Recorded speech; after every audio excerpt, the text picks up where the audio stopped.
Hello student, welcome to my YouTube channel science study centre. जैसा कि आप लोग थंबनेल से ही या देख चुके हैं कि आज हम लोग किस टॉपिक पर बात करने वाले हैं। तो आज हम लोग गणित के एक बहुत ही अच्छे टॉपिक पर बात करने वाले हैं, जो देखने में बहुत ही जटिल टाइप का दिखता है, लेकिन यह बहुत ही आसान तरीके से बनाया जा सकता है। जितना भयंकर ये दिखता है, जितना जटिल ये दिखाई दे रहा है आपको या आप थंबनेल में देखे होंगे, उतना जटिल ये होता नहीं है। तो इसको हम लोग जिस तरह से 1 सेकेंड में इसका आंसर निकालेंगे, वैसे आप लोग भी इसका आंसर 1 सेकेंड में उड़ा देंगे। जैसे यहाँ पर जो पहला क्वेश्चन लिखा गया है √6 जो 6 जो √6, इसको बनाएंगे तो इसका आंसर 3 आएगा।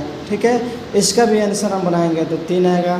इसका आंसर जो है वह 2 एवं 3 के बीच होगा, 2 एवं 3 के बीच होगा।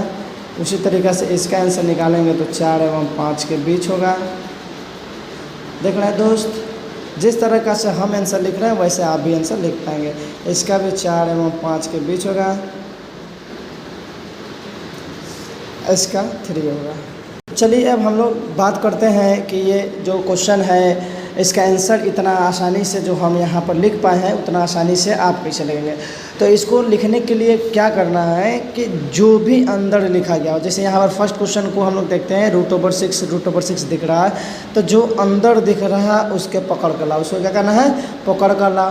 पकड़ के लाने के बाद उसका गुणनखंड करना। गुणनखंड तो आप लोग सीखे होंगे, गुणनखंड तो आता ही होगा फ्रेंड। नहीं आता हो तो आप फ्रेंड क्या बोलते हैं, कमेंट लिस्ट पे बताएं, आप हम गुणनखंड सिखा देंगे। वैसे गुणनखंड, एक चीज़ याद रखना है कि वैसे गुणनखंड को लेना है जिसका कॉमन डिफरेंस सब बनते हो ना, पदांतर सर्वांतर, जिसका अंतर जो है वह 1 हो। कैसे गुणनखंड को लेना है फ्रेंड?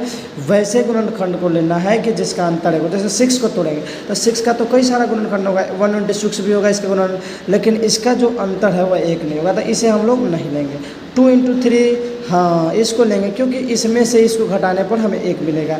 अब एक चीज़ आपको नोट वाली बात याद रखना है। क्या याद रखना है कि यदि सवाल में प्लस लगा हो तो बड़ा वाला को लेंगे, यदि सवाल में माइनस लगा हो तो छोटा वाला को लेंगे। बस ये छोटा सा लॉजिक है, इसी को याद रखना है।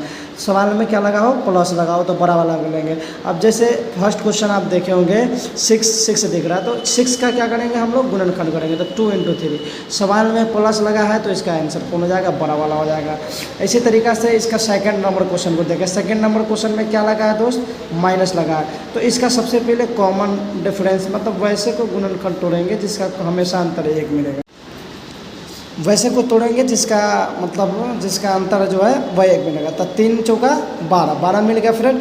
अब इसमें से इसको लेना है या इसको लेना है, इसको लेना है या इसको लेना है, तो क्या बोल रहे हैं दोस्तों? यदि सवाल में माइनस लगा हो, तो हम लोग छोटे वालों को लेते हैं। तो हमें यहाँ माइनस दिख रहा है तो माइनस वाले के लिए छोटे वाले को लेंगे, तो इसका भी काम हो गया, इसका भी काम हो गया। अब तीसरा नंबर जो क्वेश्चन है वह सवाल फंस गया, इसमें 5 दे रहा है, तो 5 का वैसा कोई गुणनखंड होता ही नहीं है जिसका अंतर मतलब 1 है, मतलब 2 कॉमन डिफरेंस, ऐसा होता ही नहीं। तो 5 का नहीं होता है, तो उसके लिए यदि 5 हो तो इसका नहीं होगा। 5 ही नहीं, जैसे 11 भी हो जाए तो 11 का भी तो नहीं होगा ना, 13 हो जाए 13 का भी नहीं होगा, 23 हो जाए। तो जब भी ऐसा सिचुएशन है जैसे 5 आए तो इसके आसपास वाले को देखना, तो आसपास वाला 6 है, 6 का हो जाता है 2×3, तो इसमें ना 2 को लेना है ना ही 3 को लेना है। लेना क्या है? 2 और 3 के बीच, 2 और 3 के बीच, मतलब इसका जो आंसर होगा वह दोनों के बीच रहेगा। ठीक है दोस्त, कोई भी क्वेश्चन ले सकते हो। जैसे कि मान लो आप 30 ले रहे हो, 30 प्लस √30, तो यदि इसका निकालने के लिए कहा जाए इन्फिनाइट तक, तो हम तो जानते हैं इसका 6×5 होता है। हाँ, पहले छोटा वाला को लिखेंगे 6×5। अब यहाँ प्लस लगा हो तो प्लस लगा होता है तो बड़ा वाला होता है, तो इसका डायरेक्ट आंसर क्या लिखेंगे फ्रेंड? तो डायरेक्ट आंसर 6 जाएगा। और भी बहुत सारे क्वेश्चन है, कोई भी क्वेश्चन आप बना सकते हैं, माइनस वाला भी बना सकते हैं। ठीक है, अब 12 वाला तो आप लोग बना लिए है ना। और भी बहुत सारे क्वेश्चन हैं, जैसे कि हम लोग ले लेते हैं 72 -72 इसी तरीक़े से चलते गया, ये इन्फिनाइट है। तो 72 का देखो 9 8 9 72 हो गया। अब इसमें देखो माइनस लगा सवाल में तो छोटा वाला आंसर, माइनस लगा हो तो छोटा वाला आंसर, तो इसका करेक्ट आंसर क्या हो जाएगा फ्रेंड? 8 हो जाएगा। तो इस तरीक़ा से हम लोग इस तरह का क्वेश्चन बना सकते हैं। हाँ, अगर क्वेश्चन इस तरह से दे दिया, मान लो 23 -23 फिर -23, इस तरीक़ा से अगर रूट में देते चला गया तब इस तरह के क्वेश्चन को अपन कैसे बनाएंगे, ठीक है। तो 23 जो है वो किसके नज़दीक है, तो 23 जो है इधर भी आ सकते हो इधर भी आ सकते हो, तो 23 20 के नज़दीक आ जाओ ना। 21 तो होगा नहीं, 21 का गुणनखंड होता नहीं है, 22 का भी नहीं होता, 20 का होता है, तो 4 × 5 = 20। तो इसका जो आंसर होगा 23 का वह 4 एवं 5 के बीच में होगा। तो जब भी इस तरीक़ा का क्वेश्चन आता है उसको हम इसी तरीक़ा से एकदम सबसे आसान तरीक़ा से बना सकते हैं।